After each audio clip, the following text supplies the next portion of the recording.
Et concernant justement la présentation officielle du site du ministère de l'FSP, nous recevons Nono Waema, directeur général du SGC, service de gestion de communication du ministère de l'FSP. Pour en faire le point, Nono Waema, merci d'être avec nous. C'est moi qui vous remercie. Alors, vous avez procédé à la présentation officielle du site du ministère de l'FSP, un site à reconfigurer, il faut le dire.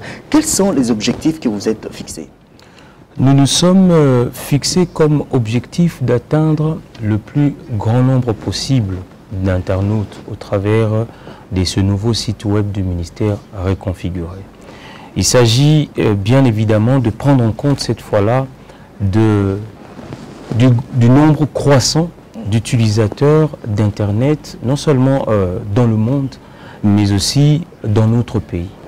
Nous l'avons rappelé lors de la présentation de ce site qui a été fait aujourd'hui dont le lancement a été donné par son Excellence Monsieur le Ministre de l'enseignement primaire, secondaire et professionnel par son représentant, bien évidemment. Nous avions rappelé aujourd'hui les chiffres publiés par la firme Digital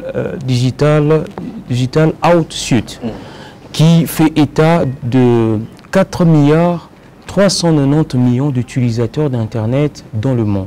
Okay. Et de 5 millions des Congolais qui ont accès aujourd'hui à Internet, dont 2 200 000 vont vers les réseaux sociaux.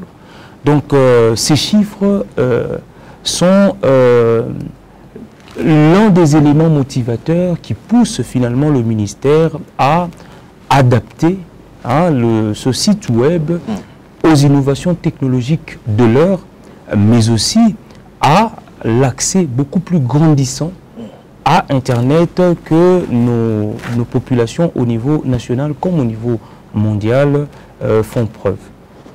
Voilà ce qui nous a poussé. Ok, les innovations, nous allons en parler, mais je voudrais d'abord savoir, le site du ministère de l'FSP a connu beaucoup de problèmes, que ce soit en termes de fonctionnement ou en termes de sa reconfiguration, mais il faut aussi avouer que le nombre de visiteurs avait diminué. Mais qu'est-ce qui garantit aujourd'hui sa bonne marche pour attirer un peu plus encore des visiteurs sur le site? Sa bonne marche sera tout simplement fonction d'une conjonction d'efforts et d'apports cette fois-là. La présentation donc du site web qui a été faite aujourd'hui s'est fait dans un cadre beaucoup plus large où Monsieur le secrétaire général a invité à prendre part à cette activité les acteurs du ministère de l'EPSP au niveau national comme au niveau provincial. Donc nous avons donc pu réunir les directeurs et chefs de services centraux, les directeurs provinciaux de l'EPSP, les inspecteurs principaux provinciaux et les directeurs provinciaux en charge du contrôle et de la paie des enseignants. Donc il s'agit là d'un panel assez important d'intervenants cette fois-ci qui auront chacun la charge de répondre à un rôle particulier pour que les informations soient de plus en plus à jour sur ce site et donc permettre à ce que les internautes y visitent et donc y trouvent les informations pertinentes sur le fonctionnement des différentes entités du ministère, mais aussi les informations sur l'actualité, c'est-à-dire ce que le ministère essaie d'accomplir comme réalisation au quotidien. Au-delà de ces deux aspects, il y a l'aspect relatif au fait de rendre disponibles sur ce site les informations sur la gestion du secteur de l'éducation. Ce qu'on a appelé le SIGE, qui est un système d'information pour la gestion de l'éducation. Et donc ce sont là les informations pertinentes qui peuvent intéresser le commun des mortels, mais qui peuvent intéresser également les experts du secteur de l'éducation et donc donner un intérêt particulier à ce que ce site soit visité. Nous avons affaire à un site reconfiguré. Quelles sont les innovations? Les innovations, nous en trouvons au niveau des onglets beaucoup plus novateur, si je puis le dire ainsi. Allez-y. Le site d'entend nous donner bien évidemment accès à un certain nombre d'informations, mais cette fois-là, vous avez des liens hypertextes qui nous donnent accès, par exemple, au système d'information pour la gestion de l'éducation, qui est au fait une plateforme qui rend disponibles les données statistiques du secteur, du sous-secteur de l'EPSP.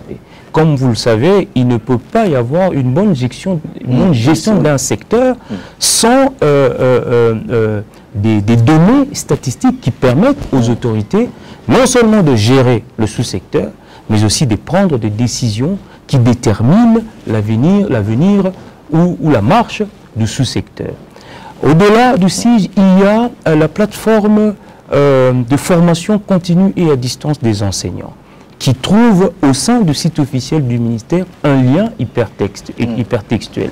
Donc ce lien permet à un enseignant, dans un coin ou un autre de la République, d'accéder à cette plateforme de formation continue des enseignants, d'y trouver quoi? D'y trouver des ressources éducatives.